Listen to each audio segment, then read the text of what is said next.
Afternoon, everybody. Welcome to this webinar organized by the Scuola Superiore Sant'Anna. And please, first of all, let me thank a lot the speakers that will stay with us this afternoon. The webinar will deal with artificial, bioartificial, and tissue engineered organs. And we start with the talk of Professor Leonardo Ricotti. I very briefly introduce Leonardo and then leave the floor to him. Leonardo is Associate Professor to the Scuola Superiore Sant'Anna in the Biorobotics Institute. Is a coordinator of European and national projects, dealing mainly with artificial organs, but not only. Is among the authors of more than 100 publications, and is also inventor of more than 15 patents. So Leonardo is a clear example of a professor and entrepreneur, as he also founded a startup company, and we'll hear more this afternoon also about this company. So I think that we can maybe wait a couple of minutes. We have already 60 participants, so maybe Leonardo, we can also start so that we'll keep questions at the very end of this webinar. So last 20 minutes will be for questions and answers. So a very soft recommendation would be just please, dear participants, take note in case you have questions, and so we'll keep it to the end. But just in case you have a very short question, a very specific issue, when Professor Ricotti has finished this speech, maybe we can take one or two, no more than two questions. Okay, Leonardo, is that fine with you? Yeah, sure, it's fine. Okay. So I think we can start. I leave the floor to Professor Leonardo Ricotti. Okay, thank you very much, Monia, for this introduction and for this opportunity. Hello, everybody. So today I will speak about some examples of research efforts and also ideas that have been protected by patents that came up from our group. So super briefly, I would like to introduce our institution, that is Scuola Superiore Sant'Anna, located in Pisa. And in particular, I'm working in the Biorobotics Institute, that is one of the 6 institutes of Scuola Sant'Anna, that is located in Pontedera, not in Pisa, so close to Pisa, where we have our facilities. And within the Biorobotics Institute, I coordinate a laboratory that is called Regenerative Technologies Lab, with more or less 25 people, funded thanks to different projects. And the themes on which we focus deal with artificial organs and prosthesis on one side, and on medical robotics and regenerative medicine on the other side. And actually the ideas that I will show, that I will tell you today, deal with these 2 research fields that are among the ones on which the Biorobotics Institute focuses. Okay, the topics of today are 3 ones. One will be about a new idea on a novel kind of artificial pancreas. Second one will be about a technology, a therapeutic platform, I would say, for the treatment of joints. And the third one, a device for cardiac electrical stimulation. So let's start from the first one, that is about artificial pancreas. This idea has been protected some years ago, actually 10 years ago. The priority date is 2010, sorry. And we have an international patent on this idea that is currently at the TRL of 5. So we, as we will see now in the following, we have some results that arrived up to date to the in vivo trials. So we demonstrated the feasibility of this idea also on animal tests. Okay, so the pathology that deals with this invention, with this idea, is type 1 diabetes. And probably, as most of you know, type 1 diabetes is a quite important pathology, quite widespread pathology in the world, that deals with insulin deficiency. So the pancreas, the natural pancreas of diabetic people affected by type 1 diabetes, is no more able to produce insulin in a sufficient amount, let's say. And so the current therapy that is currently still today the most widespread one, is quite annoying for patients, because it implies the need of doing multiple finger pricks per day to analyze the glycemic levels, so the glucose levels in the blood. And as a consequence of the measurements, the patients typically have to self-inject insulin in their subcutaneous tissue. And this is the standard therapy actually, but it has several drawbacks. So first of all, the patients have to adhere to this therapy all days of their life. And this, in addition to a suboptimal therapy from a metabolic viewpoint, also has a huge psychological burden. So in a sense, the patient is a slave of the pathology for all his life. Some technology exists for, let's say, alleviate this burden. And the most famous, the most used nowadays, the most promising nowadays is the one about the wearable artificial pancreas, the so-called wearable pancreas systems. And they are based on different elements. So subcutaneous glucose sensors that sense the glycemic levels and send continuously the input about glycemic levels to a system like this one, that is a pump external to the body, that automatically injects insulin in the subcutaneous tissue thanks to a sort of transcutaneous catheter, so something that enters into the body. So it works. It has been also approved by FDA, but has this problem that is represented here in this scheme. So basically, this paradigm is affected by important delays. Which are the delays? When the insulin pump injects the amount of insulin needed by the body, this insulin to be fully absorbed by the body, so from the subcutaneous tissue to the time needed to arrive to the target tissues where the glucose is used, thanks to insulin, is from 30 to 100 minutes. So there is a strong delay in this action, and a delay that the natural pancreas has not, of course. And there is also a delay about recording. So the glucose sensor records actually continuously the glycemic levels, but with a delay that is from 5 to 15 minutes. So overall, this means that putting together these two delays, wearable artificial pancreas are affected by a possible delay of 1 or even 2 hours. It means that a patient needs insulin now, and the patient really receives the insulin after 1 or 2 hours. So clearly doesn't work so well. And this is actually the main problem of wearable artificial pancreas, together with limitations of the lifestyle, because they are external devices that hamper somehow the life quality. So one cannot do sports, cannot swim, for example, so limits a little bit the life quality. So the perfect solution would be an implantable artificial pancreas, so something like this, fully implanted in the body, and this would have the double advantage of disappearing within the body, so the patient shouldn't take care of the device, external devices, but also the other advantage is that the delivery of insulin would be not subcutaneously, but at the intraperitoneal level, so directly in the peritoneal membrane, that is a membrane that surrounds the internal organs as represented here, so in this location. And this would mean an accelerated absorption and actually would allow to avoid almost fully this delay. So the implantable solution would be a perfect one, in a sense. And actually Medtronic tried to do that, to pursue this paradigm with implantable devices that you can see here. The Synchromed pump was an implantable one. I mean, it's not a fantastic implant, as you can see here. It was something that was visible from the outside, so created aesthetical issues. But above all, the main issue was that the insulin finished in the reservoir of the pump after a while.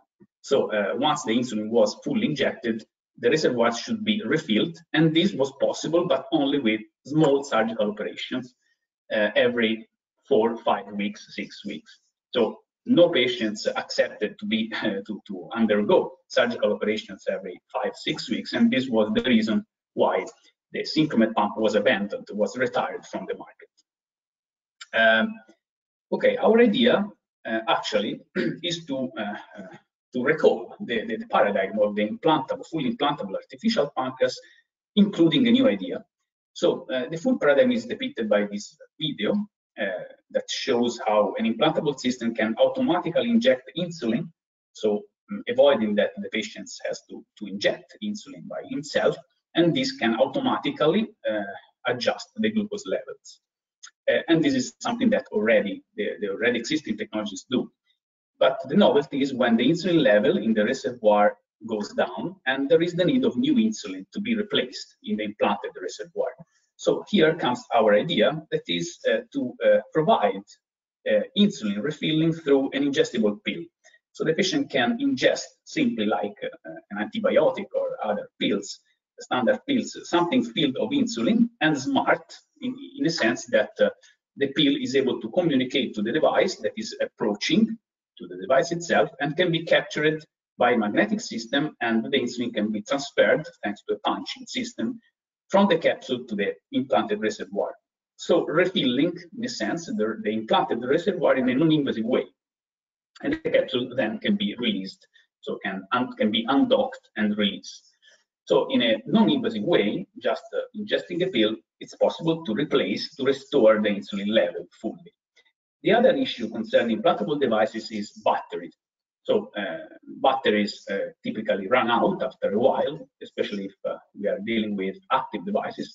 And also in this case, a wireless and non-invasive battery recharging is possible thanks to non-radiative energy transfer. So it's possible to create coils designed in a proper way in order to recharge the battery in a wireless fashion without the need for invasive procedures. So altogether, these ideas constituted our patent that was filed some years ago, as I mentioned, and in the following years, thanks to some projects that were funded by Tuscany region and MIUR, we were able to arrive to a prototype of this system that was able to demonstrate the feasibility, the proof of concept of all these functions. So the capsule approaching and docking, the battery recharging, the refilling of the reservoir, and so on. And with this kind of dimensions and anatomical positioning. So we demonstrated all these functions and that were enabled by different blocks, let's say, of the system, different mechatronics blocks that were miniaturized within the prototype. And together with some surgeons from University of Pisa, we were able to demonstrate the feasibility not only with bench tests, but also on in vivo tests on pigs.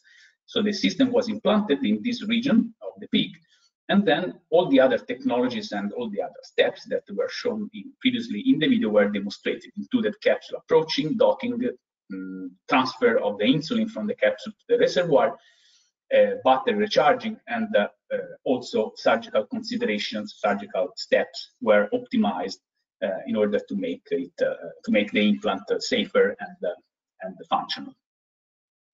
Now, last month on October 1st, a new project started. Fortunately, we were funded in the retroactive framework, a framework in Horizon 2020. And this new project that will last 4.5 years actually will allow us to further optimize this prototype, especially to miniaturize it, because at present is a little bit big. In addition to miniaturization, we will be able also to follow a certification-oriented design in order to arrive at the end of the project, so in 4.5 years, to a first human implant. So the idea is to reach a higher TRL thanks to this project, and then of course there will be the need for the clinical translation and let's say approach to the market of a device that is quite complicated, quite complex, but for which we demonstrated the feasibility at least. The second topic is, as I mentioned, about a platform, a therapeutic platform for the treatment of joints. In this case, the patent is more recent, was filed last year. It was an Italian patent that was then extended to a PCT international patent application. And the TRL of this technology is 3. So it has been demonstrated in vitro on let's say, on cells, on different cell types. And thanks to a project, a research project that is ongoing and will last 2 more years, starting from now, we will be able, hopefully, to reach a TRL of 5 thanks to a demonstration on in vivo demonstration on osteoarthritis animal models. This project is called ADMAIORA, involved different partners in Europe, And the target pathology is osteoarthritis. So osteoarthritis is a degenerative pathology of the joint that can be divided, can be distinguished in different phases, from mild to severe, and in which different events, depending on the severity level, different events occur, but all of them deal with inflammation of the whole joint and the degradation, degeneration of the cartilage. And actually today we are not able, with no approach, we are able to regenerate cartilage and to decrease the inflammation level. So there are approaches like hyaluronic acid and so on, but they are almost ineffective in really curing osteoarthritis. So in particular, the ADMAIORA project and the idea, the therapeutic platform, focus on stage 2 and 3 of this pathology, so mild and moderate osteoarthritis, for which this treatment is thought to be more effective. In the video, if it works, yes, the full therapeutic approach is shown, and let's say that all the elements of this approach that is quite articulated have been protected by the patent that I mentioned before. So the approach starts with stem cell collection. So there are stem cells in this included in the therapeutic platform, in the therapeutic concept, and this kind of stem cells can be extracted in a minimally invasive way from the adipose tissue of the patient. Thanks to centrifugation and other procedures, it's possible to isolate the stem cells that have a regenerative potential and to mix them, to include them in a newly formulated hydrogel that is being produced in the project, in which there are the stem cells, actually, and functional nanoparticles, in particular piezoelectric ones and carbon-based ones, that have the function of promoting, of giving stimuli to the stem cells to become cartilage, in a sense. This nanocomposite hydrogel provided with stem cells can be printed in the targeted zones, targeted areas of the cartilage where it is needed, where its therapeutic action is thought to be used, thanks to a novel surgical instrument that is a mix between an arthroscopic instrument and a sort of bioprinter, so something that can deliver in situ in a precise location and cross-link, so stabilize the material where it's actually needed. And then the therapy moves at home, where the patient can wear a sort of wearable device which transduces, ultrasound transducers, that provide the physical stimulation to the implanted material. This physical stimulation given by the ultrasound waves, that are mechanical waves, basically, non-invasive ones, can stimulate indirectly the piezoelectric nanoparticles that generate electrical charges within the material. These electrical charges, we demonstrated already in vitro, that are able to promote the proliferation and the differentiation of the stem cells into mature cartilage. So the idea with this paradigm is to fully restore the cartilage structure and functionality, something that is not achieved at present, as I mentioned. Very briefly, I will give you some hints of the results that we achieved so far.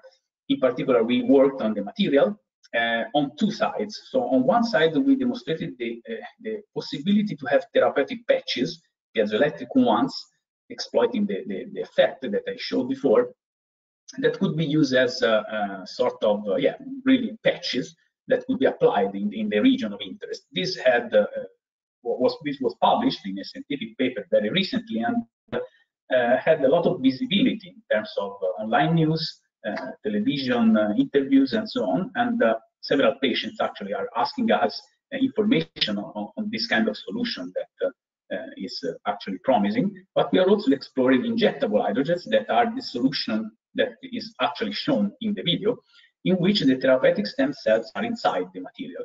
And in this case, we also demonstrated, I will not go into technical details here, but just to show that we had promising results also with this kind of materials that actually should be stimulated with some ultrasonic technologies we are working on.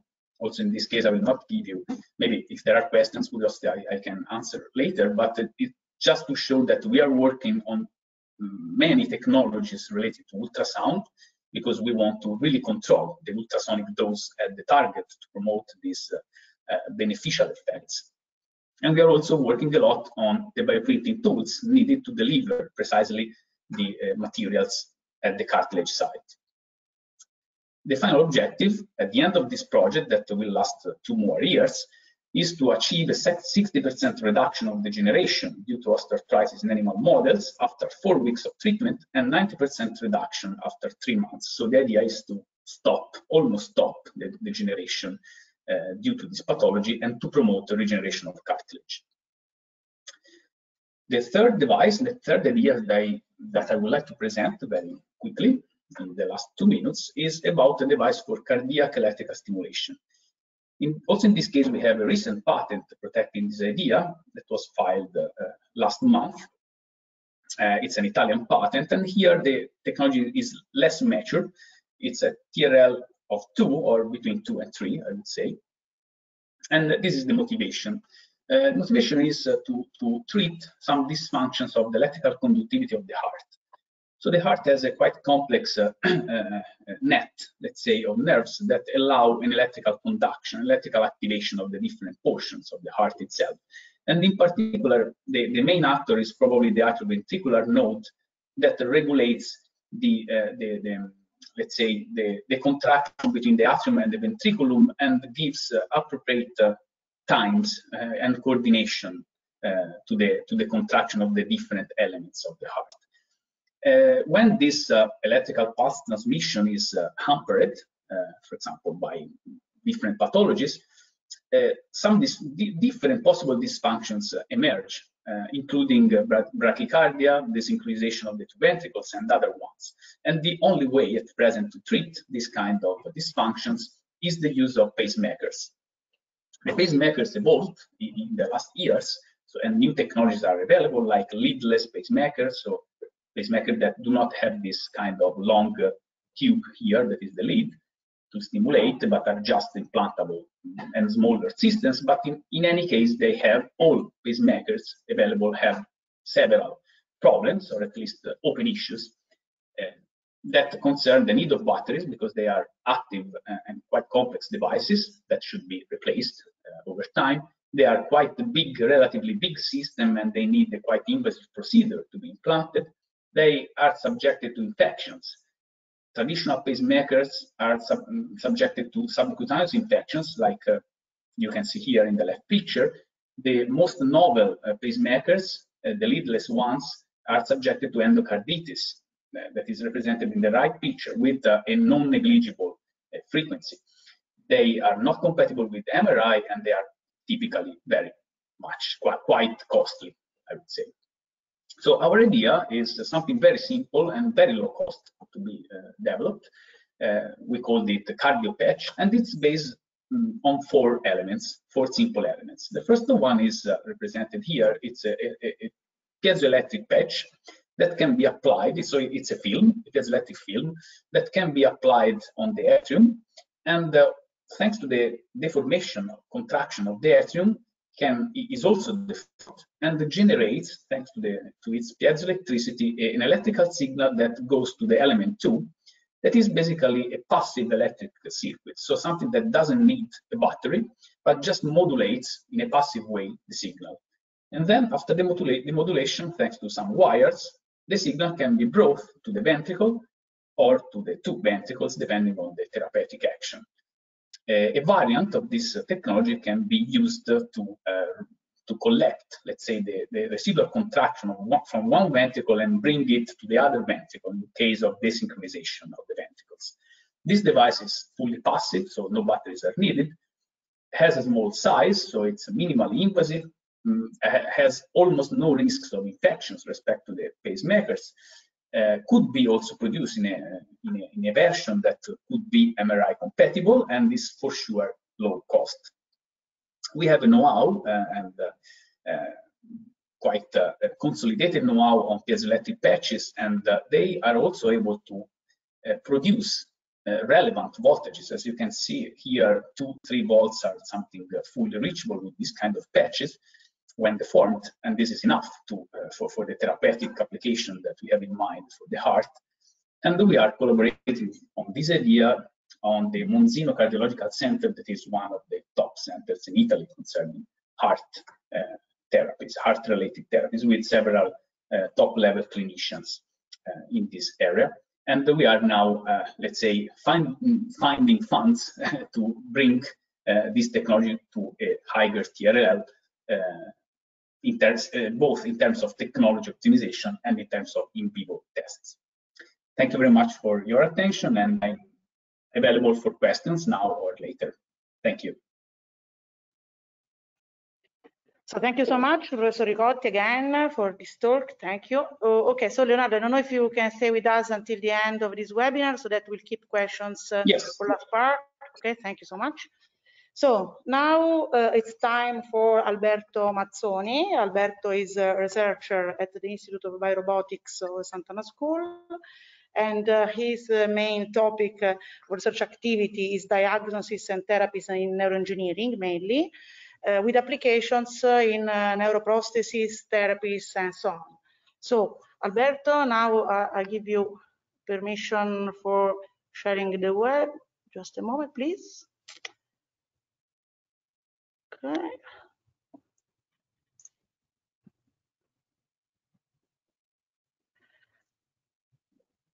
Okay, so Alberto, maybe now you can share your desktop. Okay, very good. Okay, do you see the presentation? Yes, we can see perfectly. So, Florios. Okay, so today what I'm going to present you are two particular applications of a novel concept. Maybe the concept itself is even more important than the single application I'm going to present you. The idea is bioelectronic medicine, which is, as a slogan, you can remember it as trying to cure disease with electricity rather than with chemistry, okay? So rather with electrical stimulations in the right points rather than with drugs that you take. And our idea is that it's a bit like if you want to control a country, now maybe it's sufficient. You don't really need to send troops in all the cities. This is so 20th century, but you just need to take control of the communication infrastructure. So this is the same for the human body. So if you want to act on the different organs, the idea is to act on the different organs when they do not behave the way you want them to behave. There is a pathological behavior. Then what you need to do is to hack the nervous system to control the body.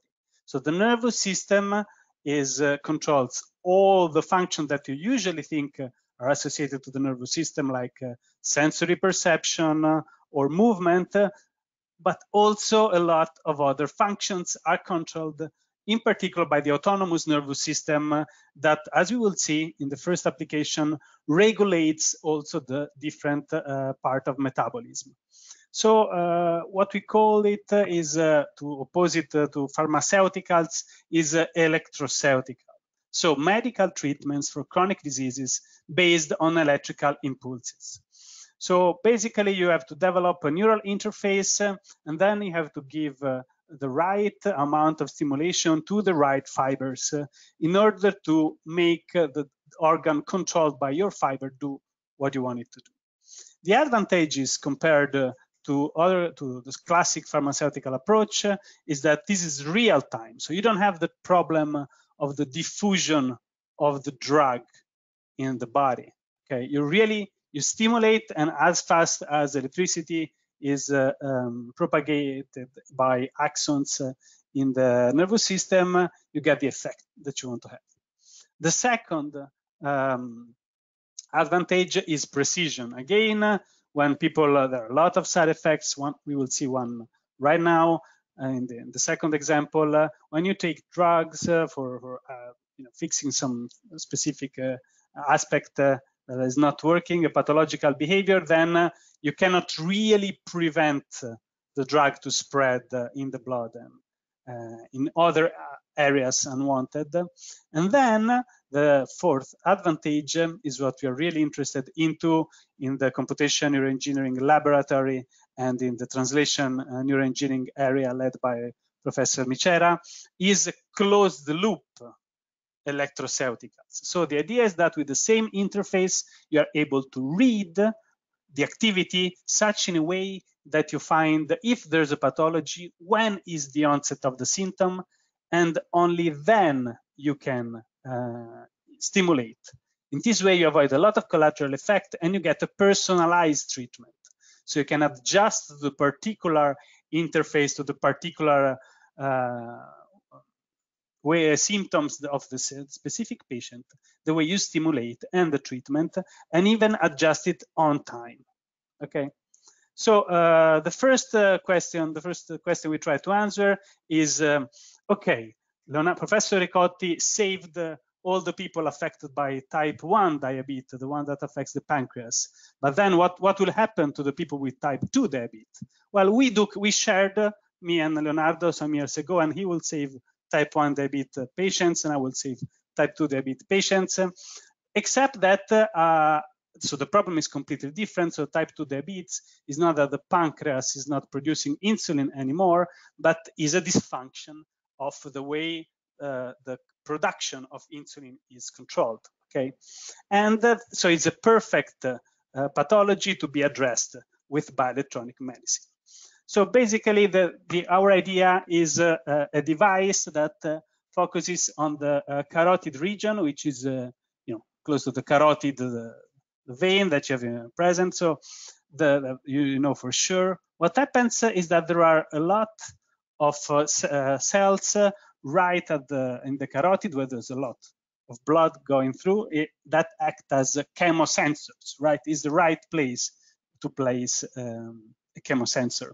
So these chemosensors detect the amount of glucose and insulin in the brain and send messages to all the sympathetic nervous system, autonomous nervous system, that then controls the production of insulin. Then, so this is the carotid sinus. The carotid body is the chemosensor that detects, okay, it's if you want, the interface between the blood and the message sent to the carotid sinus nerve that then triggers the production of the right amount of insulin at the right time. So, but then what happens? What happens is that when there's type 2 diabetes, there is a wrong message. The carotid sinus nerve is overactive, and this causes a sympathetic overactivity, and this leads to malfunctions in the production of insulin. Okay, so the system does not work anymore. The chemosensors are not sending the right message to regulate the production of insulin. So one first thing we discovered in collaborations with the new University of Lisbon, that is the one sharing with us this patent, is that since the messenger is telling lies, is not giving the right message, then simply getting rid of the messenger might be the best thing to do. So we tried two approaches. The first one is simply to resect the nerve. So what happens to production of insulin if there's no feedback from the carotid body telling how much insulin will be produced? Well, the system self-regulates relatively fine. Okay, so it's better not to have any feedback from the body than having a wrong feedback. What you see here, these are animals that were put in HFHSU, which means high fat, high sucrose, a diet, exactly the one that leads, well, usually more than 14 weeks, but this is really high fat, high sucrose diets, to type 2 diabetes. Okay, then what happens is that both set of animals, group of animals, were fed with this diet, very terrible diet, and they both developed the markers of metabolism that indicate that they have developed something similar to that type 2 diabetes. But then if we resect the carotid sinus nerve, then you see that they recover the right amount of glucose in the blood. So having a wrong message is worse than not having any message from the blood on the amount of insulin. So look, I mean, we're not inserting any drug, right? So we just restore the right amount of insulin that is produced endogenously by the body. So this is sufficient, would be sufficient to for type 2 diabetes patient to not have the necessity of inject insulin with all the advantages that Leonardo just explained. Just that thanks to the fact that the pancreas in this case is working correctly, we do not need to act introducing insulin, but we really want the patient to come back in relying on the endogenously produced insulin. But then another option that is at least is still ablative, but is ablative and reversible, is to give continuous stimulation. So you don't really cut the nerve, but you give what we call the tetanus. So such a strong electrical shock all the time that whatever message the carotid body is sending to the sympathetic nervous system is disrupted. And this is exactly the equivalent. Now, is it so easy? No, it's not so easy.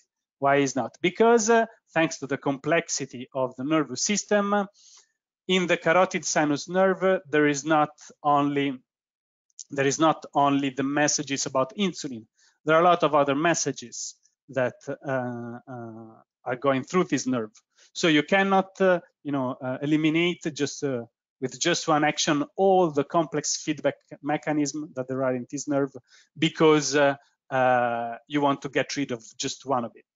Then you have two options. The first option is to selectively trigger the fibers that are carrying information about insulin, but this is really, really, really difficult. It's something we are working on.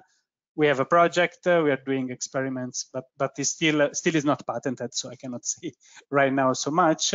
The other option is, well, maybe there are moments in which the feedback about the amount of glucose in the blood is the most relevant. Okay, for instance, when you have to digest, bolus, a big amount of glucose that you just had. Okay, right after, let's call it the birthday cake situation. Then what happens is that if you implant a closed loop system, so instead of giving bilateral continuous stimulation, you detect when there is a malfunction in the carotid body, and just then you stimulate. Then in this way you can effectively prevent sympathetic overactivity, while at the same time, since it's not active for 98% of the time, then all the other feedback is mainly active in the right way. So we extended it in order to understand if we can detect them. We don't want to do two implants, so we want to detect the symptoms, so the high metabolism, from the same set of nerves from which we want to stimulate. So now this is a bit complex, but the idea is that we want to test, so not only what happened in high-fat, high sucrose animals, also in control animals, and we want to see what happens both if the carotid sinus nerve is intact and what is if it's denervated. And what we want to detect. We already know that stopping it works to restore correct metabolism. What we want to see is that we can have this same effect by detecting when there is a high metabolism and acting only in this case. So we analyze all this activity also when we inject a glucose bolus and after a washout an insulin bolus.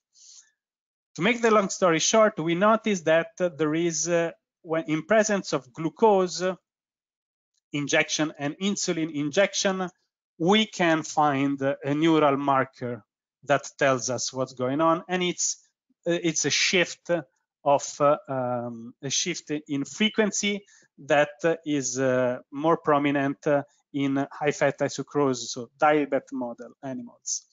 But it's a bit difficult to perceive online. So we found something that is slightly more evident and can be effectively processed online, which is the presence of these bursts. As you can see, it is a recording of neural activity. It's not hard to see that there are these larger events that are occurring regularly, but the periodicity of these events changes in time, and in particular changes according to the amount of glucose. So changes right after, in the minutes following glucose injection. And what we found is that we can decode the levels of glycemia of the animal that is measured from blood taken periodically by the minute by minute changes in this interburst interval. So we can not only we can stimulate this particular area and get rid of pathological metabolism, but we can also record from there, not only in control animals, but more important, in diabetic animals. So the idea, the idea is that we place just one single neural interface at the sinus nerve, we record the activity, we decode the fact that there's a particular high level of glycemia, and then we stimulate to restore insulin sensitivity. We have an active patent that right now, I'm happy just to share with you the level of interest that was raised, is shared with Galvani Bioelectronics, that is a company composed by 45% by Alphabet, that is the company owning Google and YouTube and everything else, and GlaxoSmithKline. And of course, they have their own department of bioelectronics, and they called it Galvani for obvious reasons. Then, so the device we patented is this one. So basically, one interface, monitoring device, decoding. Then this can be also read externally by wireless data transmission, detection of a pathological event, and stimulation. Then the computational unit can be external or internal. Okay, so very quickly, the second approach, the second occasion to approach bioelectronic medicine for therapies for relevant disorders it regards motor disorders. So motor disorders like Parkinson, Tourette, dystonia, Huntington, choreas, and so on, they all originate in this area below the cortex that is called the basal ganglia. I mean, I'm not going into detail. It's a really, really complex feedback system that tells when to break a movement or when to amplify a movement. So what happens if you have a dysfunction in this area? Sometimes you have an excessive braking, and then you have Parkinson's disease that leads to bradykinesia, so moving slowly, freezing of gait, so the patients stop and they cannot walk anymore if they have stopped for any obstacle. Or you can have the opposite dysfunction, so not sufficient braking, and then you have Tourette syndrome that leads to uncontrolled movements and also uncontrolled talking and so on. So they all depends on the regulation of the feedback from the cortex, the feedback to the cortex originating in this complex network here. Now, there are some treatments that are based on drugs that are available, but these ones, they are not after some years, they start developing, I mean, they work, I'm not saying they do not work, but for severe patients, they become drug resistant first, and second, there are a lot of collateral effects. So about 20%, for instance, of the patients develop alterations in personality, and nobody really likes alterations in personality in patients or also for patients' caregivers. So the alternative approach that we did, and is not the subject of our patent, but is the frame of our patent, is deep brain stimulation, so a kind of bioelectronic medicine. So the idea is that you do not use drugs, but you go with an electrode right to this subthalamic nucleus, that is one of the ganglia I presented to you briefly before, and then you stimulate. Again, the problem is that there are several problems in this. I mean, it works, it stops, it's very good, for instance, at stopping hands tremors, and doesn't have enough, a lot of collateral effects like drugs. The problem is you are inserting these electrodes all the way down in the brain to reach a 3 millimeter side area. So you have to be very, very careful on where you are giving the stimulation, because just close, for instance, one example, just close to it, you can have the optic tract, so the patient has visual hallucinations. You can have problems with touch other nerves, and so the patient develops problems of speech.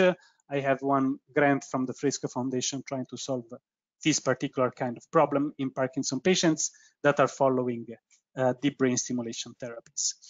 So what happens is that usually the surgeons first with imaging they find a specific target, and then which is, let's say, the 0 millimeter target, and then they lower their electrodes and they record in the neighborhood of the target that has been found with imaging, and they say, okay, this looks like is like that we see in this case dysfunctional activity. But since they are relatively hard to see by eye, what they do is usually that they stimulate, and if there's a patient that has a hand tremor, when they think they are in the right place in the basal ganglia, then they stimulate and they simply see online if the tremor stops or it doesn't. And this is working just fine. I'm not there to disrupt completely the surgical procedures, but you cannot do this with people that have Tourette syndrome. Why? Because they're anesthetized. People with Tourette syndrome have such a violent movement on the necks that you cannot insert an electrode in the brain unless they are under general anesthesia. But if they are under general anesthesia, you cannot ask them question or check what is the effect of your stimulation. You have to rely completely on the analysis of this, and nobody before our patent knew exactly what to do. What we did is we found an algorithm that is able to detect through some relatively complex analysis, but feasible online, some characteristics of the firing rate at each depth of the spiking activity of the neurons at each depth. And in this way, we say we can find the characteristics that peak exactly close to the optimal depth.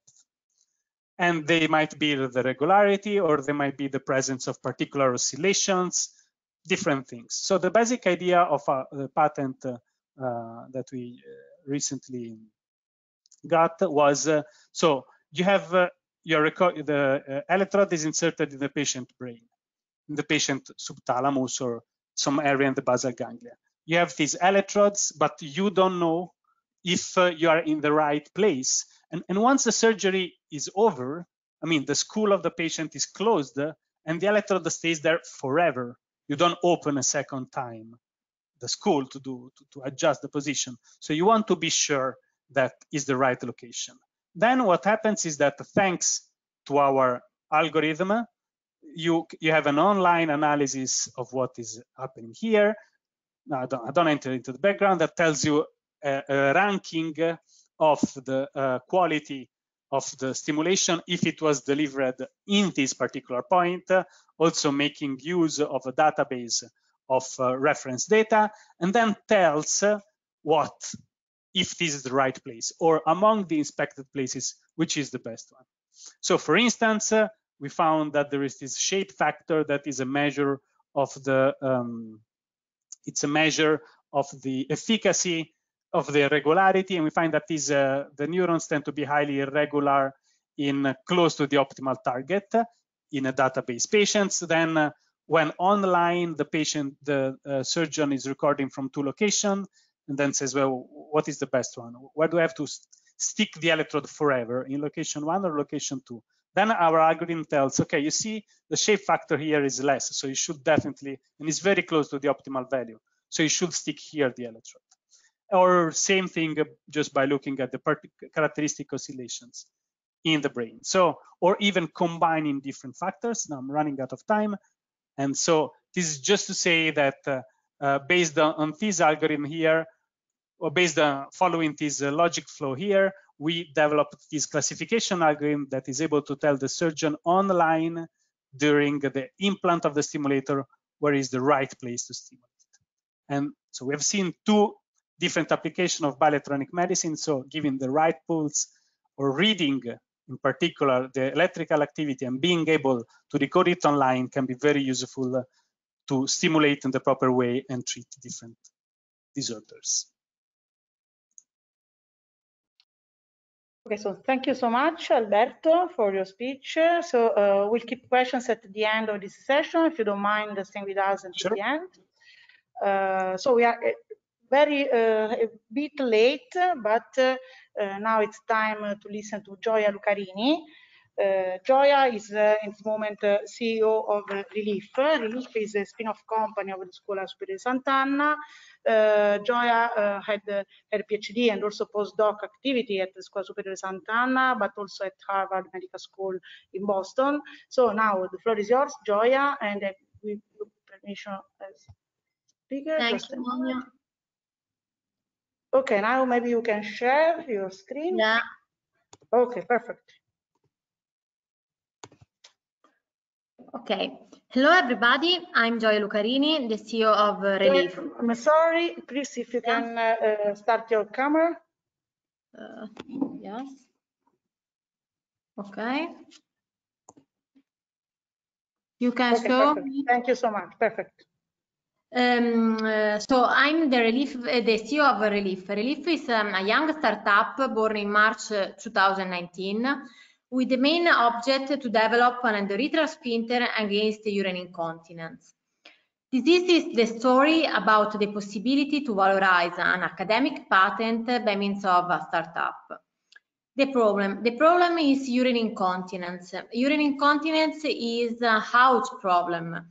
166 people affected by stress urine incontinence worldwide, and 1 over 20 will suffer during her life. The urine incontinence has a huge social impact for the patients and family, and huge economic impact for the society. So the development of a device able to restore the urine incontinence could improve the quality of life of millions of people, in addition to reduce the cost of public health. The market is composed by patients affected by different severity of pathology, and here is reported how the market is divided, also by reporting the distributor for male and female. Considering that, depending by severity and the gender, there are different competitors to Relief. Diapers used for both gender and for all level of severity. Catheters used for mild and moderate patients.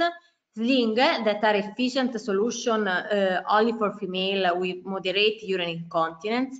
And finally, actual commercial sphincter. The gold standard is represented by AMS 800 by Boston Scientific. They are suitable just for a small piece of male with the severe urine incontinence.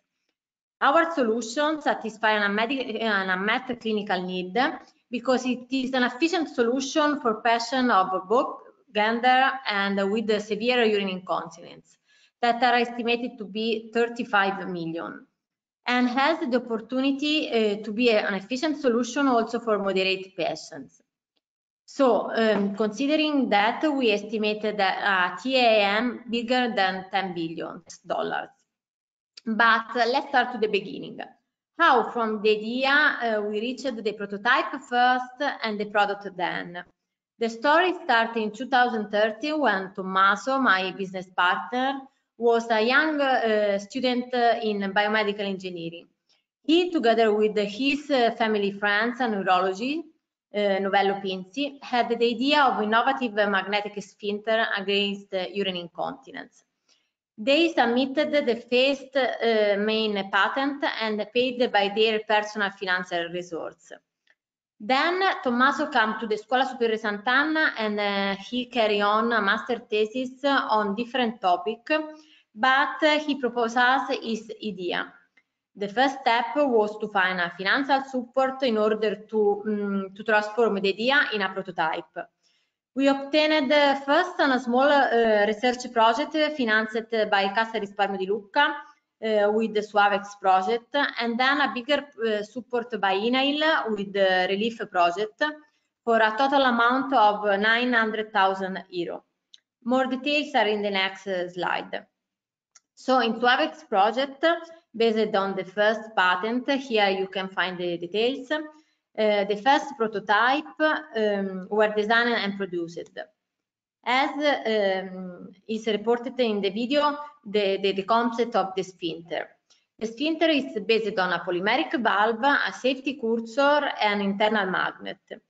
The sphincter was placed inside the urethra at the bladder neck by traditional tool and with the local anesthesia. Once the sphincter is placed in the first version, the patient can control the opening and the closure of the valve by approaching continuously an external magnet. The proximity of the magnet generates a translation of internal magnet that allow to the valve to opening. Thanks to the promising result of in the relief project was useful in order to optimize the design. In particular, in the relief project, as shown in the video, the optimization of the device by approaching a magnetic bistable system is obtained. Within the relief project, regards to this solution, a patent was submitted and accepted. The main difference is that it's possible to open and to close the valve just to approaching for just few seconds an external permanent magnet in perianal area. Now the first prototype was tested on a pilot study in collaboration with the Campus Biomedico di Roma. In addition, in the framework of the relief project, were submitted also another patent about a specific design of the valve. Consider the future promised result. Thanks to the stimuli of our technology transfer department, we catch the idea to transform the research prototype in a product and so to launch in the entrepreneur challenge. As anticipated, the company was born in March 2019, and now we included all the know-how coming from the research project of Scuola Superiore Sant'Anna in the company. The next steps are related to a second pilot study and to process the CE mark. As anticipated, the team is composed essentially by researchers from Scuola Superiore Sant'Anna, coming in different year and seniority level.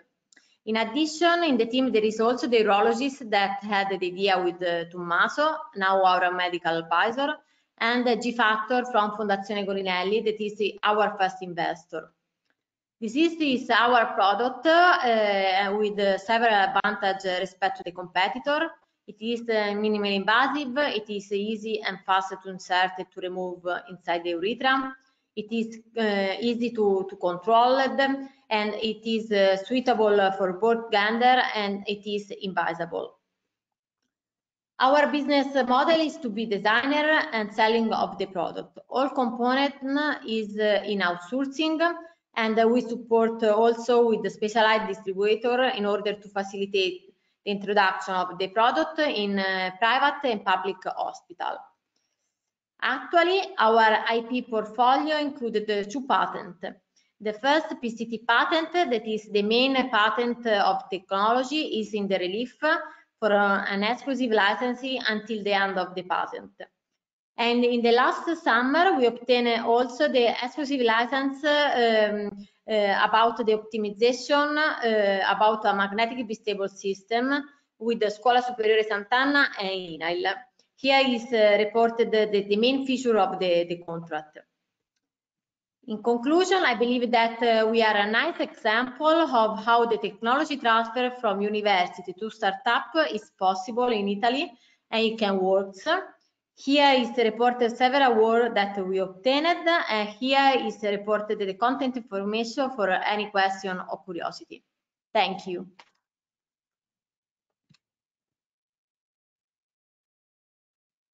So thanks a lot, Gioia. Okay, here we are. I don't know if there are questions until now, just for Gioia. I have a question for Leonardo, but maybe I will keep this at the end so that now we can go on. Are there other questions from participants? I cannot see any more here. Okay, maybe we can go on. So Joya, thank you so much again. Also for you, we'll have questions to the very end if you can stay with us until 4 o'clock. So now it's time for Martina Maselli. Martina is a biomedical engineering, is a postdoc researcher at the Institute of Biorobotics at the Scuola Superiore Sant'Anna, and the main focus of her research is the development of soft and flexible sensors for biomedical applications. Martina, now it's your time. I will start you as a speaker, just a moment. Okay. Here it is. Maybe now you can share your screen.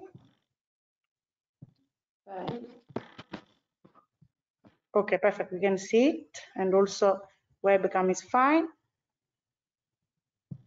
So, can you see the presentation?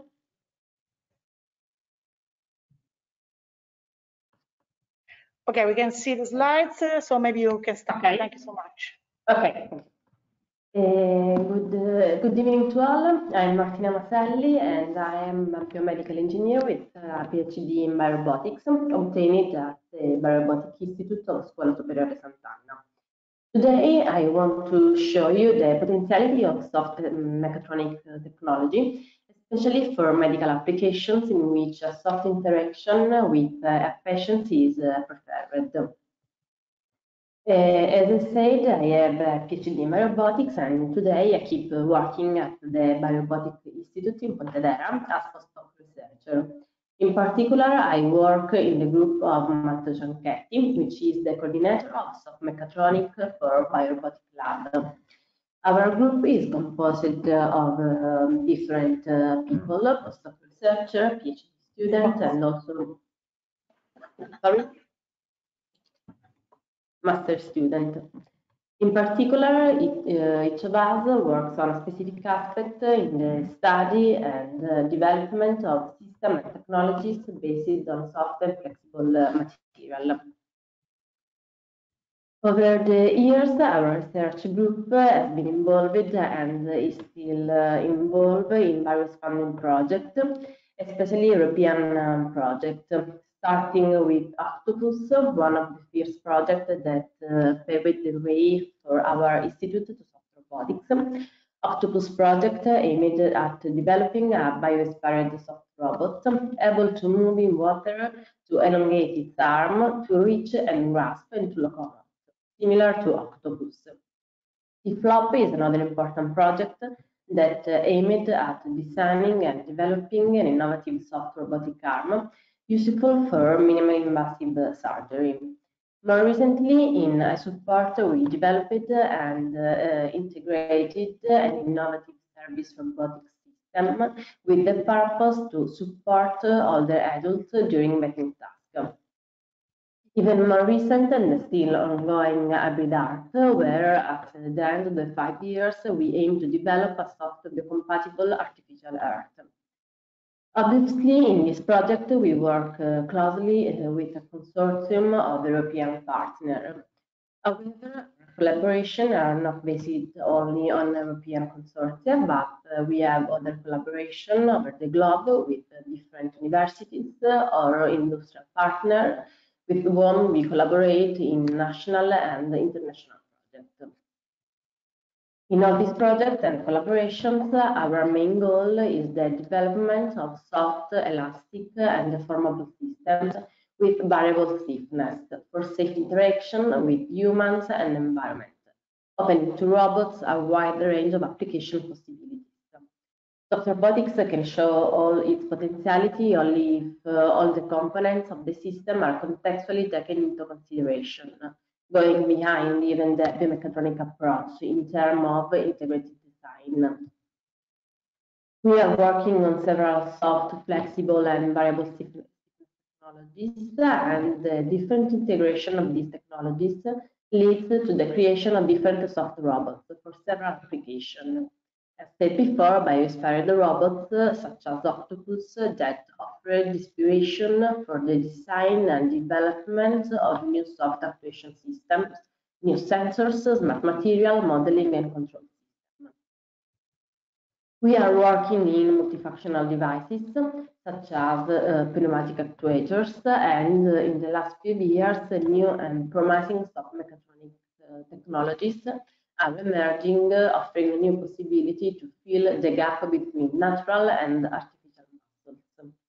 We also explore industrial robotic fields with the development of soft manipulator or soft and non-conformable gripper that are designed to mimic the human hand to give the ability to grasp and manipulate delicate objects, and thus find applications in areas which the general grippers could not be used. Many active soft actuation technologies have been explored to implement flexibility, accuracy, safety, and dexterity in soft surgical tools, among which the most promising strategies include new approaches to cable-driven flexible mechanism, smart material, and flexible fluidic actuators. Assistive devices can also exploit soft robotics technologies and their intrinsic advantages in standalone systems. For example, I support a robotic shower that can support users in mapping tasks. The combination of soft materials, contractile actuators, and flexible sensors in soft robotics also opens opportunities for the generation of body part simulators. For example, we designed and developed a simulator of human vocal cord based on 3 layers of tissue with different compliance and also able to reproduce an electrophotographic signal. Soft materials and technologies can also be used in development of artificial organs, such as we are studying and developing an entire soft artificial heart able to completely replace the natural organ. In the context of this work, we have created the patent on the artificial heart muscle that I will talk about. We have also applied our soft technology in the field of education and robotics. Within this slide, I try to show you what are the skills of our group, the soft technologies on which we work, and with which we develop different robots and robotic platforms for different applications, ranging from the industrial field to the more biological one, all linked by a common thread, which is that of bioinspiration. Among the various technologies developed, the various patents have been published, and among these, today we present the bioinspired robotic limb, the bidirectional pneumatic muscle actuator, and the artificial heart muscle. Let's start with the bioinspired robotic limb that actually takes inspiration from the octopus, that is a marine animal whose body has no rigid structure. Thanks to this, the octopus can adapt the shape of its body to the environment, and it can control a very high number of degrees of freedom. The octopus arms are composed of a peculiar muscular structure, named the muscular hydrostat, whose main property is that their volume is constant during muscle contraction. The result is that if the diameter of a muscular hydrostat decreases, its length increases and vice versa. The main advantage is that this smart muscular structure simplifies some of the movement of the octopus arm and reduces the complexities of the required mechanism and actuators. Therefore, the artificial muscular hydrostat unit is based on 4 longitudinal actuating elements representing the 4 longitudinal muscles and a layer of actuator radially arranged representing the transverse muscles. The actuators are mechanically fixed to a support structure whose design derives again from the biological model and specifically from the arrangement of the fiber of the connective. The transverse muscles have been designed as radially arranged layers of actuator. The number of actuators for each layer and the number of layers determines the resolution of the arm movement. Shape memory alloy technology has been used for the development of active springs as the transverse actuators, able to contract when electrically activated. In addition, transverse actuators have then been arranged in a radial configuration to achieve the most efficient mechanism in diameter reduction and to obtain large passive elongation, in analogy with the biological model. The octopus-like robot arm is based on a series of artificial muscular hydrostat units having a conical shape with the progression of geometrical parameters analogous to the biological model. The robot arm combines contraction and it can show the basic movement of the arm, like elongation, shortening, and bending in water. The technology is completely soft and compliant when relaxed, with the possibility of bending in all directions at any point along the arm. This technology represents an example of biomimetics because it applies the key principle of the biological model and it demonstrates a concept of general applicability. But with a custom integration, different robotic platform will be used for a wide range of different applications, ranging from industry and service robotics to food industry. Now let's move to the pneumatic muscles actuator, able to produce bidirectional force and motion and variable stiffness. Pneumatic muscles are generally preferred thanks to their high power to weight action, lightweight, easy of installation, and compliance. The traditional pneumatic muscles actuators have a fixed braid fiber angle and are usually able to produce a pulling force unidirectional when actuated. Pneumatic artificial muscles usually consist of a hollow cylindrical elastomeric chamber covered by a braided sleeve, consisting of fibers made of an stretchable material and arranged in an antisymmetric helical configuration. However, this single acting nature of traditional actuators poses a drawback when used for robotic application, since it is required to provide two actuators in antagonistic configuration. In order to overcome this challenge, other technologies have been realized. The first study that I've reported used a passive compression spin in parallel with a pneumatic artificial muscles for producing bidirectional forces. The second one is able to produce bidirectional force and motion, but at the same time present some disadvantages. The extension force and motion is quite low, and the lateral flexibility of the actuator is compromised due to the reason itself. While the pneumatic actuator in the pattern number 3 is able to contract and expand upon actuation, but it achieves this by circulating the working fluid between two expandable fluid contents. On the basis of these previous technologies, the working principle of our device is based on the traditional pneumatic artificial muscles with some fundamental changes to the design, which enables the user to change the initial braid fiber angle independently, hence achieving bidirectional motion force upon actuation. Depending on the braid angle, the actuator is able to produce extension and contraction upon pressurization. Moreover, the ability to change the initial braid fiber angle enables the actuators to achieve variable stiffness at each point along the total stroke of the actuator, whereas the traditional pneumatic muscles lack this ability. In the extended state, the muscles is able to produce extension upon actuation. Similarly, in the contractor state, the muscles is able to contract. In the stiffening state, the actuation increases only the stiffness of the actuator with no visible deformation. With this configuration, our technology shows important advantages, in addition to traditional pneumatic actuator.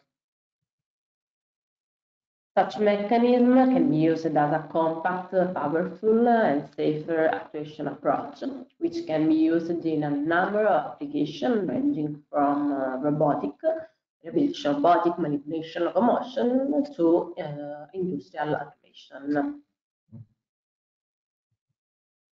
The third patent instead arises from a clear and defined need.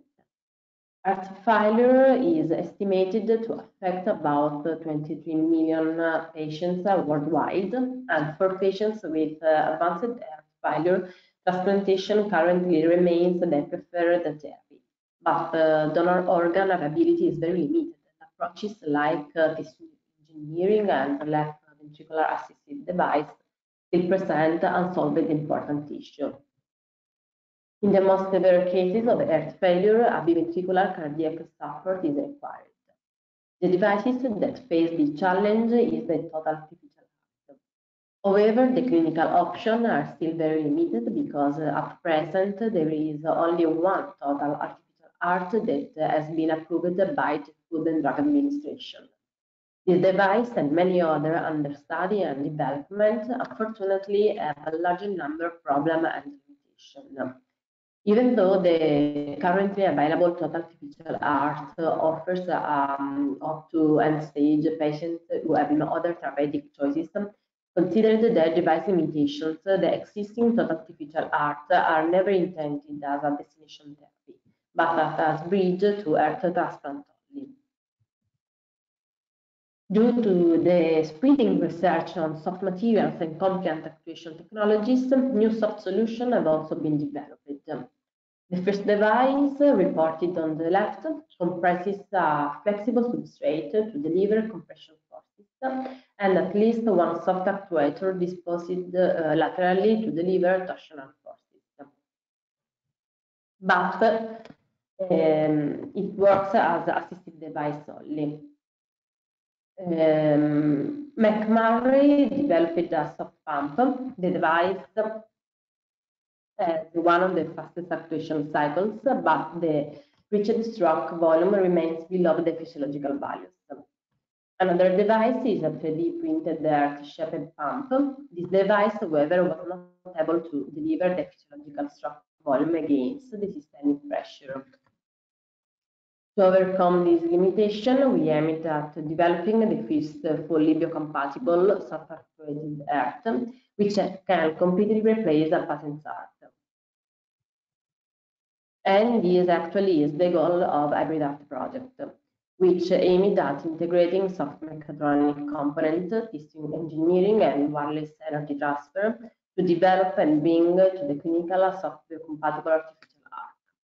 In this context, our work is part of development of software elastomeric robotic shell containing actuators and sensors. To solve the technical problem, we designed a completely soft device simulating the pumping function of a human ventricle.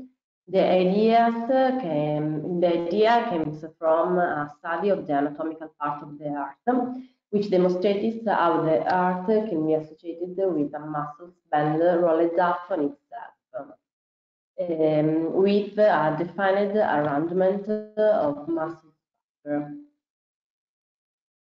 And following this arrangement, the idea of this muscle band, we developed our technology. The device comprises at least one active fluidically driven layer, mechanically connected to one passive volume, which is an elastomeric ventricular chamber. With the aim of totally replacing the patient's injury ventricles, our system includes at least one artificial ventricle. Unfortunately, today I cannot go into technical detail on this patent, as the patent has been submitted but not yet public.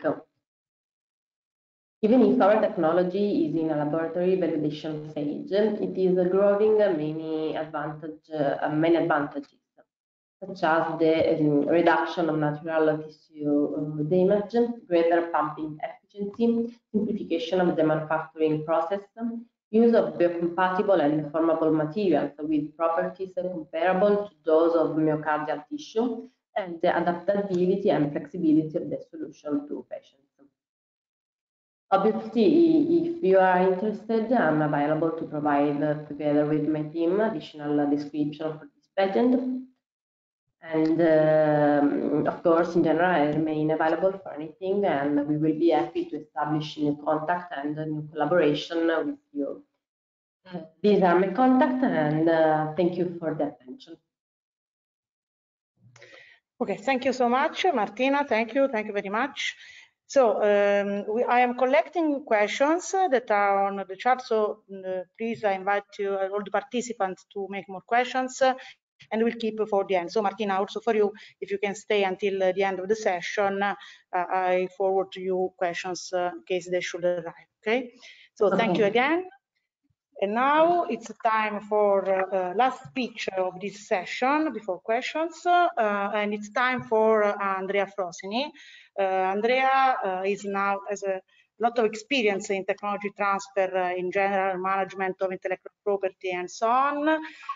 He's now intellectual property manager at Tuscany Life Science Foundation, and he collaborates very strictly in a very intense manner with the Tuscany region, particularly for the management of intellectual property in life science field. Okay.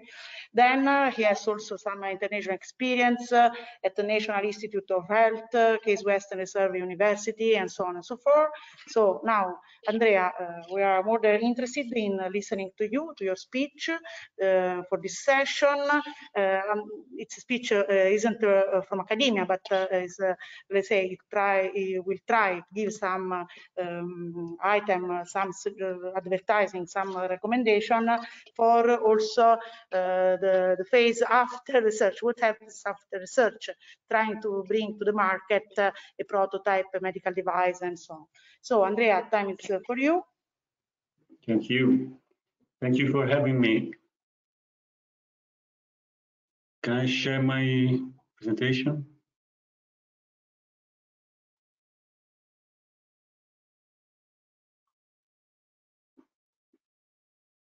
Okay, now you should be allowed. Okay, perfect.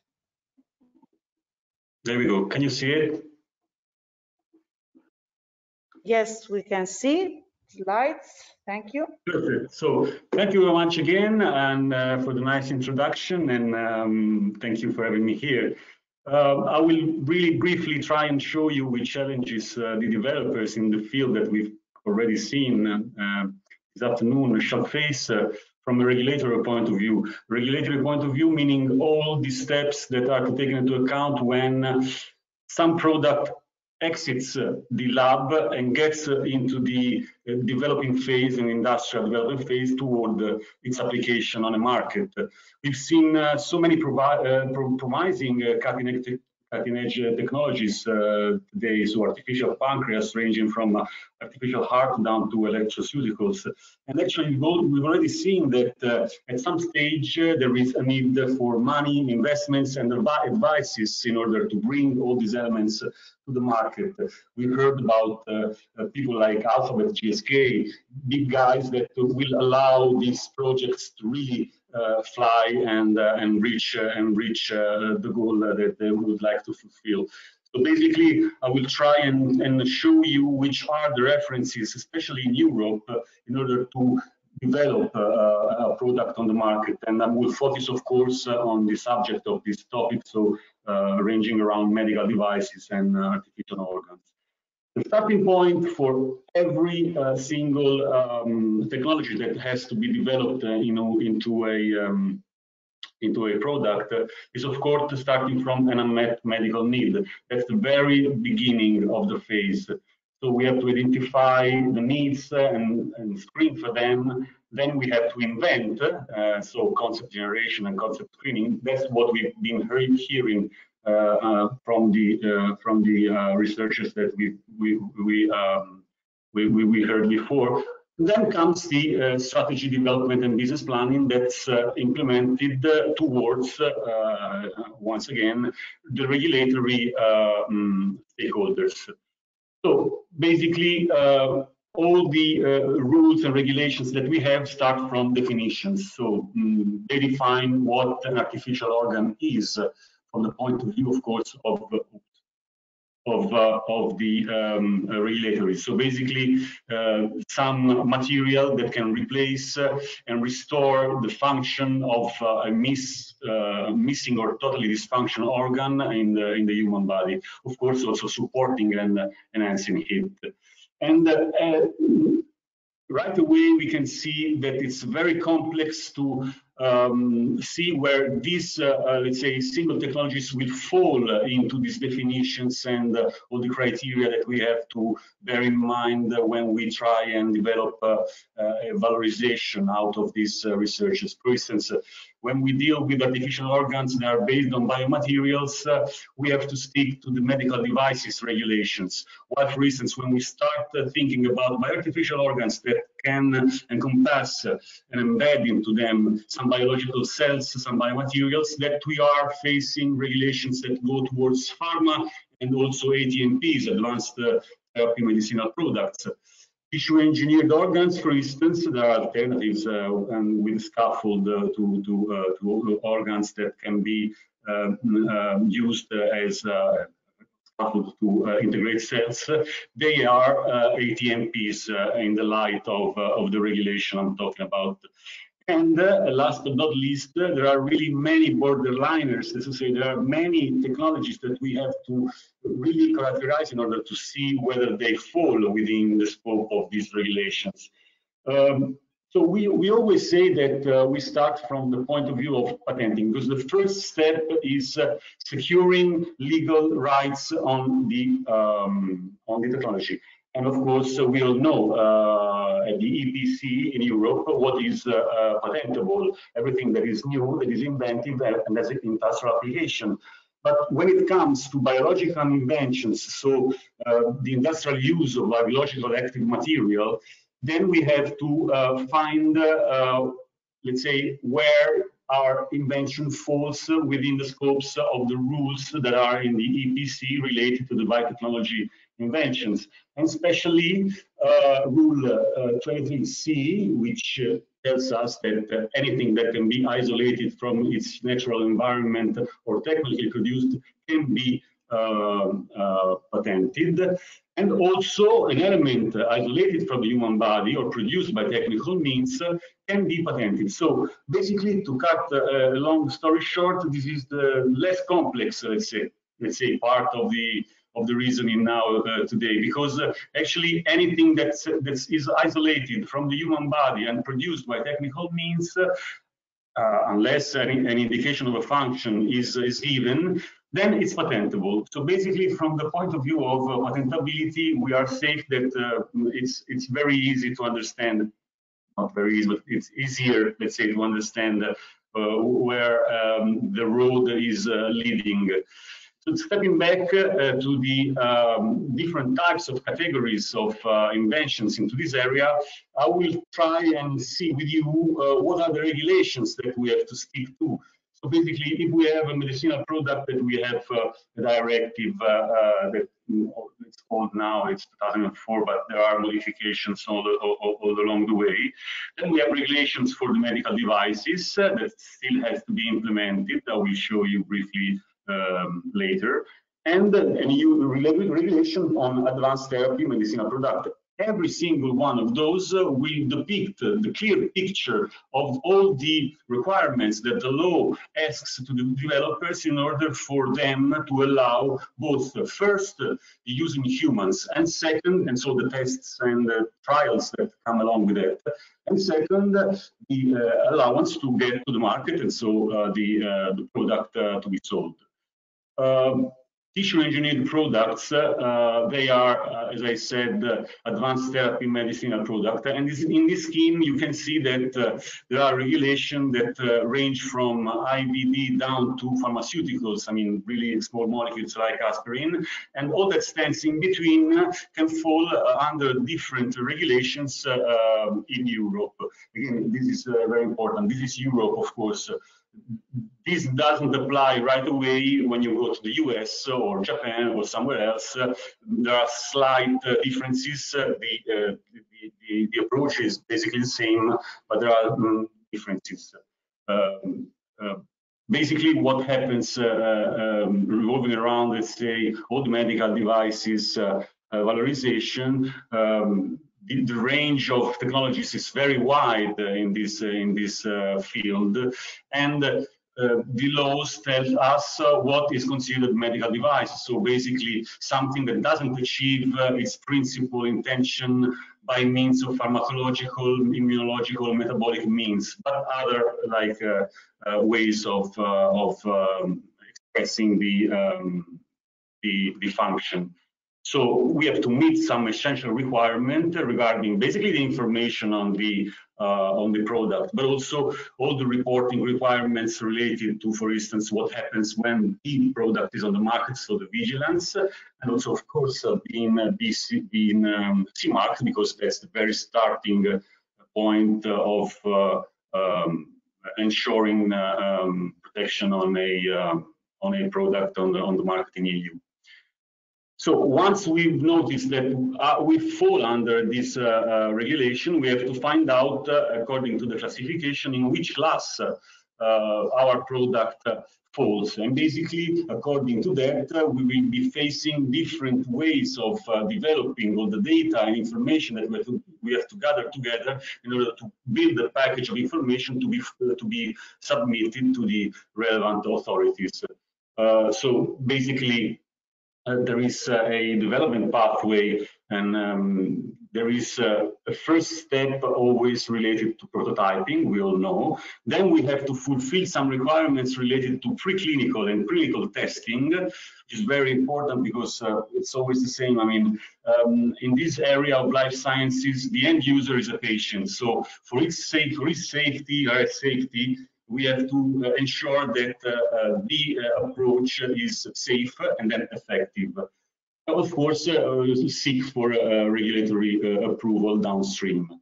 There are many points that have to be fulfilled in order to reach an investigator brochure that's safety and effectiveness. As I say, we have, for instance, there is some example here.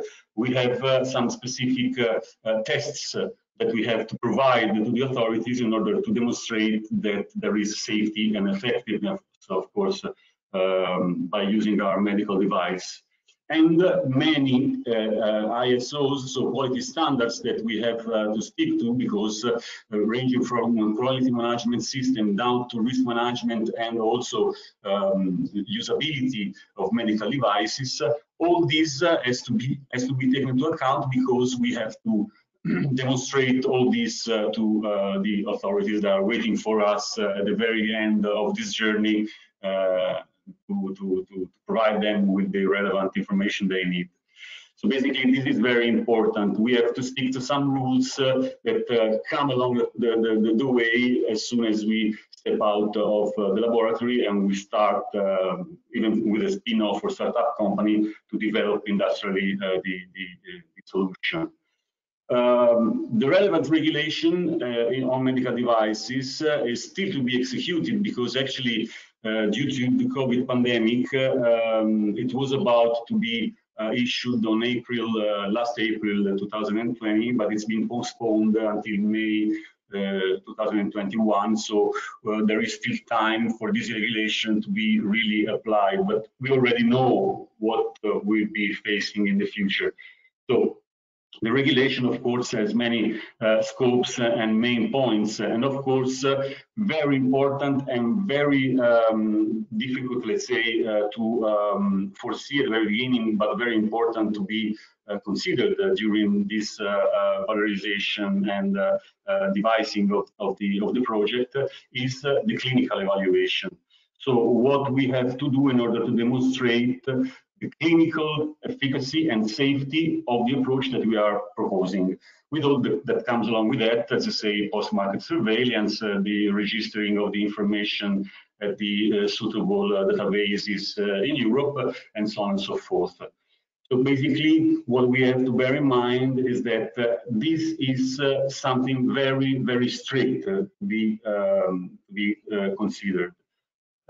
I told you that we have to comply with some specific requirements related to prototyping, but also to preclinical evaluation. Preclinical testing and experimental data has to be brought to the authorities in order to demonstrate in an initial evaluation all these, for instance, toxicity tests, negative of course, and maybe some supplemental evaluation that we have to bear in mind. Preclinical application is always required, especially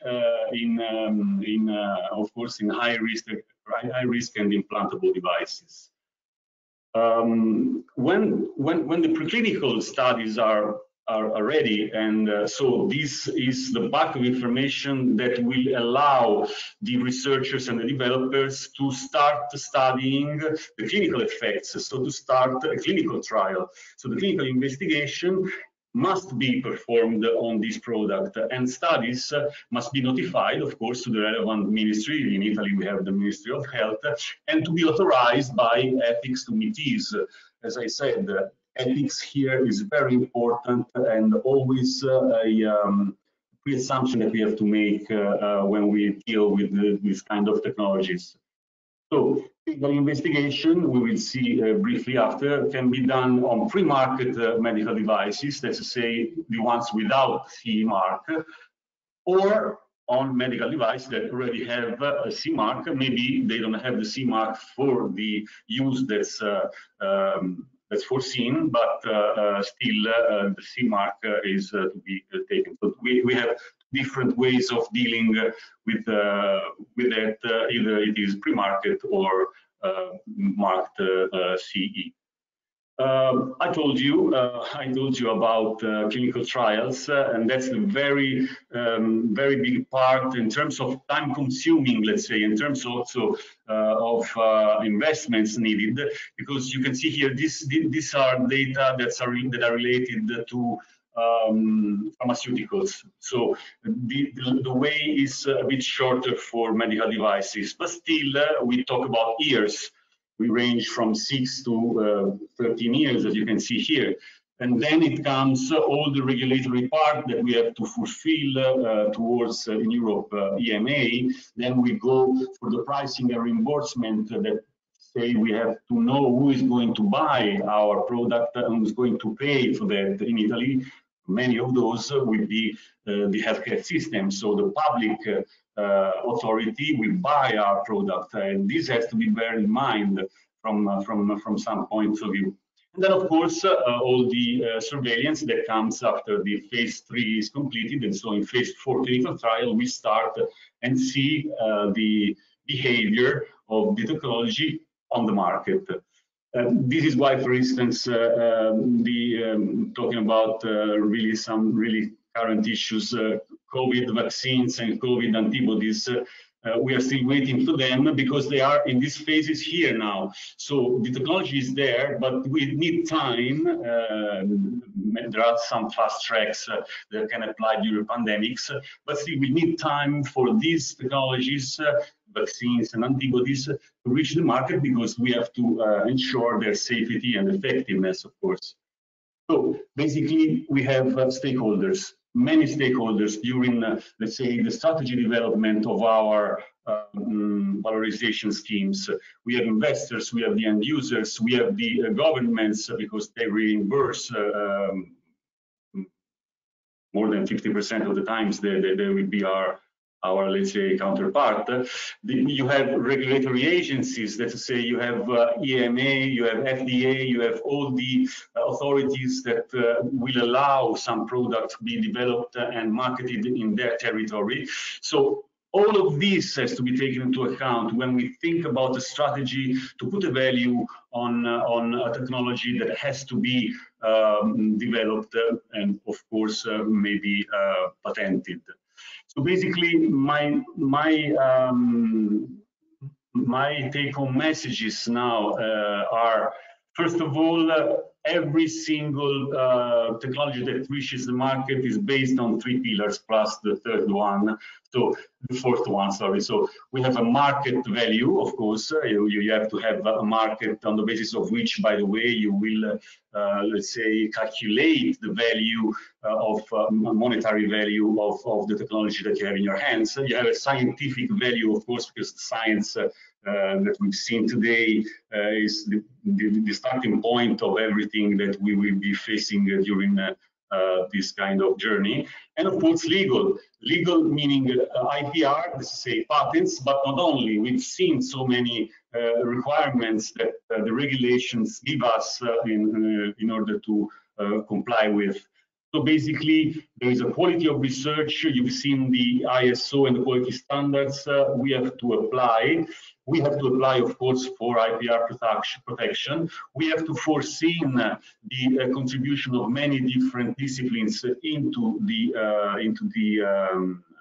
development stage, and of course at the very maybe not end, but let's say as soon as possible, we have to look for partnerships, both let's say in the projects that we can apply for in calls European projects, and also for maybe regional projects like we have in Tuscany. At the end, with privates, it's the very eventual, let's say, happening in this phase. Again, ethics is very important, because from time to time we are seeing like the ones that hamper, that like make burdens on the scientific development. But it is very important because, as I said, the users are the humans in the end, and they are patients. And so we have, for instance, to have their informed consent. We have to instruct them, and we have also to instruct the ethical committees in order to allow us some specific trials that may be affecting patients' quality of life and health. So, drawing some conclusions, being really fast, this area is really it's really challenging, because the high time to market and the attrition rate, also the investments that are needed, are very, very demanding. We have to face strict regulations. We have to be compliant with IFA in Italy, but also EMA, FDA. So we have to look for certifications, but we have to work in GXPs, this is saying good practices and standard operating procedures.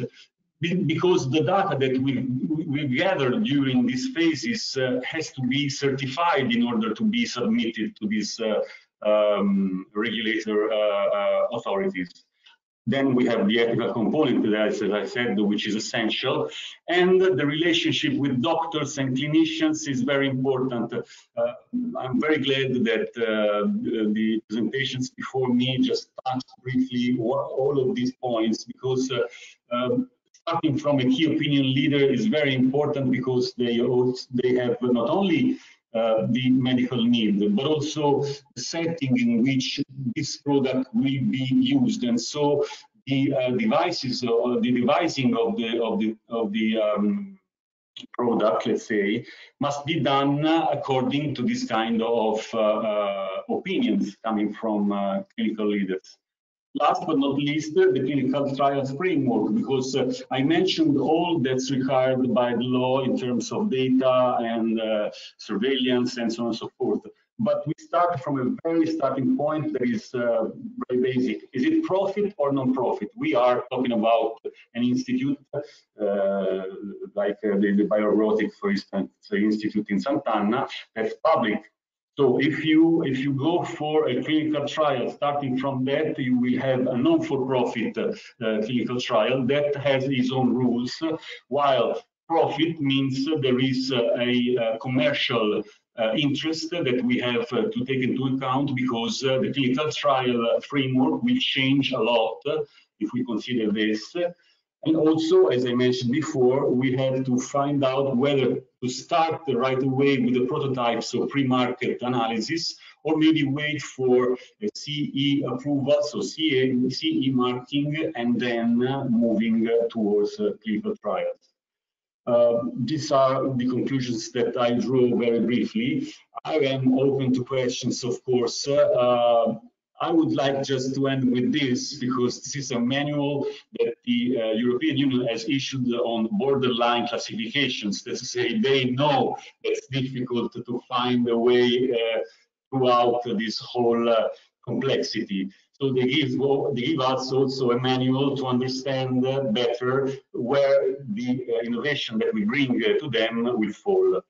So it's not so complex in itself. It is really notably underlined also by the European community.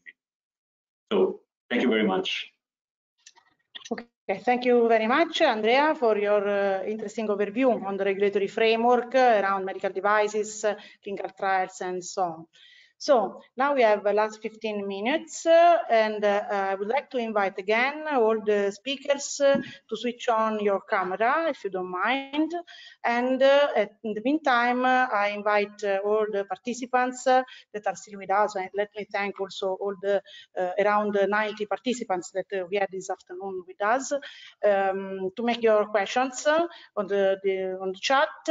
I have already collected some, and so the first question is for Professor Ricotti, and it is, I can read it. Okay, so the question is if you have any feedback, Leonardo, from major players regarding artificial pancreas, feedbacks from Medtronic, Lilly, and so on, and relating the joint patch, the question is if it is tested, external patch contains stem cells. If yes, it is classified as advanced therapy with all the regulatory stuff coming with that. Please, Leonardo. Okay, thank you. Can you hear me? Because I'm not, okay, thanks. Yes, we can hear you. Okay, so very good questions, both of them. So concerning the first one about the pancreas, yes, we actually contacted exactly Medtronic, Eli Lilly, also Menarini, some years ago when we still hadn't the in vivo results. We just had the patent, the idea, and a few preliminary results. And the feedback was very good in concerning the quality of the idea. So they considered this idea very promising, potentially groundbreaking, but they were not interested because it was too immature. Okay, so this was the common feedback. Now we advanced, and the results in vivo that I showed you are from a few months ago. So I assume that they could be more interested. We actually had another meeting with Menarini recently, a few months ago, also with Monia, and they confirmed that the idea is interesting. They actually suggested us to investigate more the acceptability by patients, because now in the last years the paradigm or wearable pancreas with external stuff is the only technology available that can really change their life quality, and they are going. The companies are pushing obviously a lot this paradigm. So they were concerned about the possible acceptability, and this is something that we will approach in the new project. But let's say overall the feedback from big players was positive. They are just waiting for a mature technology, and I hope that this will be ready in a few years. For the second question, yes, in the European project in which we are developing these materials for joint treatment, actually we are also approaching the possible exploitation roadmap. And from a certification viewpoint, it's a nightmare, as in the last talk was very clear. And actually, going in depth in this, our product containing stem cells would be an advanced an ATMP. In particular, would be a combined ATMP, because there is not just one element, but more than one contributing to the therapy, let's say. And it's a sub-category of tissue engineering product, so has all possible complications in terms of certification. So it would be not impossible, of course, but very long. We already know that there should be many passages with the European Medicines Agency, also with the CAT, that is the Committee for Advanced Therapies, something like this. I mean, there are several organs that should be involved, and it's complex. But I have to say that we observed at present just preliminarily good results also without cells. So these materials are also promising alone. let's say, especially if combined with ultrasound. Ultrasound, let's say, are non-invasive, so easier to approach from a certification viewpoint. So probably this product has a sense even without stem cells. So this would simplify everything.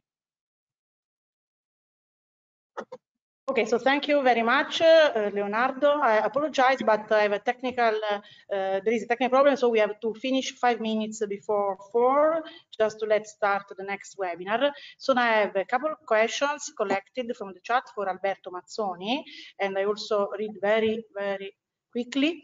So the question is about preclinical and clinical trial status of the solution you proposed, Alberto, and also the second question is about DBS for inducting the depolarization of neural cells.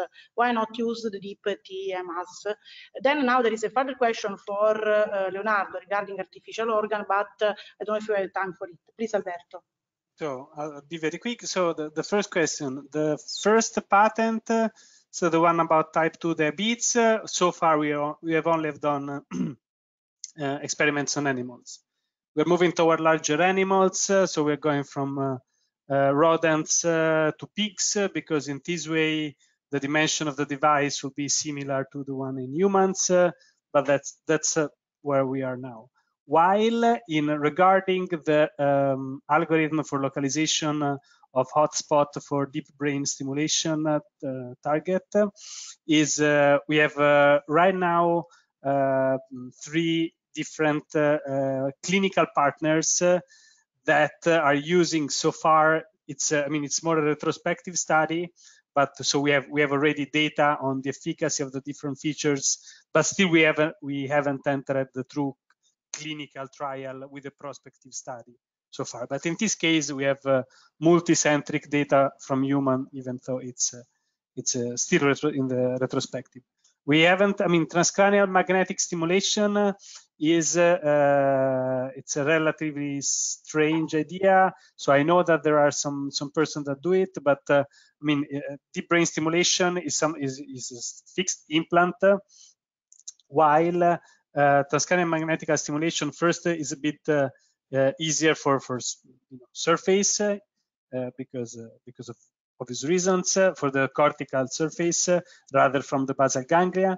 First, second, you cannot really walk around with an helmet delivering transcranial magnetic stimulation.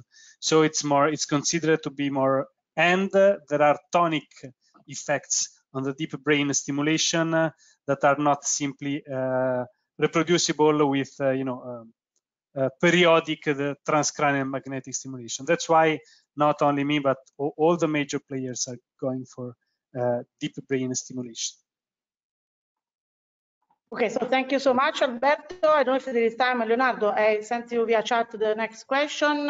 It's about state of the project, again on pancreas, artificial pancreas, regarding sensors, specificity and sensibility. What is the situation about glucose detection? Yeah, so we are not working on that. We as Sant'Anna, but in the new project, there is a partner from Norway actually working also on new sensors. The sensor is a big issue. Yeah, you're right. Basically, there are some ongoing efforts, not yet commercial products, but close to big commercial solutions that are able to stay implanted for and stable for at least 1 year, between 1 and 2 years, in comparison with the currently available sensors that just last a few days before they need recalibration. So there is, it seems that there is ongoing a big jump also on sensors. I'm not working on that, but it's just an indirect information that I have.